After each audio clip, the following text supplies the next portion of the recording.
Hello everyone. তো আগের দিন আমাদের পাড়াতে কালী শীতলা পুজো ছিল, তো ভোরবেলায় পাড়ার সকলকে সেই পুজোর প্রসাদ দিয়ে গেছে, তাই সকালবেলা সবাই পুজোর প্রসাদই খেলাম। তারপরে আমি দুপুরে রান্না চাপিয়ে দিয়েছি। মা তো আগের দিন সারাদিনই উপোস করেছিল, তাই রান্নায় মাকে একটু হেল্প করছি। দাদা এক জায়গা থেকে দেশি মুরগির মাংস কিনে নিয়ে এসেছে, তাই মাকে বললাম বাঁচতে, কারণ দেশি মুরগির মাংস অনেক আষ্টে গন্ধ হয়, আর এটা হচ্ছে মুরগির ডিম। ওদিকে আমি আদা রসুন পেঁয়াজ ছাড়িয়ে কুচিয়ে রেখে এখানে একটুখানি ডাবের জল খেয়ে শরীরটা ঠান্ডা করছি। আর সবাই বললো মাংসটা আমাকেই রান্না করতে, তাই রান্নাটাও চাপিয়ে দিলাম।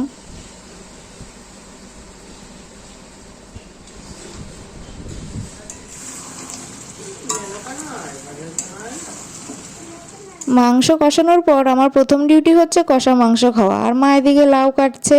লাউ ঘন্ট মাই রান্না করবে রুই মাছের মাথা দিয়ে। আমরা বেশি পদ রান্না করি না, বেশি পদ করলেই পরের দিন সকালবেলা বাসি তরকারি রয়ে যায়, তাই ওই 2-3 পদই করা হয়। তো দুপুরবেলায় ভাত, স্যালাড, মাছের মাথা দিয়ে লাউ ঘন্ট আর দেশি মুরগির মাংস দিয়ে জমিয়ে খাওয়া দাওয়া করলাম। খাওয়া হয়ে যাওয়ার পরে তারপরে আমি কটা বাসন মেজে নিলাম, আর ঘরটা আজকে মাই মুছেছে। তারপরে স্নান করে নিয়েছি, তারপরে সবাই মিলে একটু তরমুজ খেলাম, দিয়ে আটা মেখে রাখলাম। আর সন্ধ্যাবেলা তো বাবা বেরিয়েছিল, আসার সময় সিঙ্গাড়া নিয়ে এসেছে, তাই আমি মুড়ি মাখলাম, তো সিঙ্গাড়া মুড়ি খাওয়া হলো। তারপরে রাতে রুটি আমি ভেজে নিলাম, সবার খাওয়া হয়ে গেছে। লাস্টে মা আর আমি খেতে বসেছি। তো ভিডিওটা এইটুকুই, সবাইকে গুড নাইট, টাটা।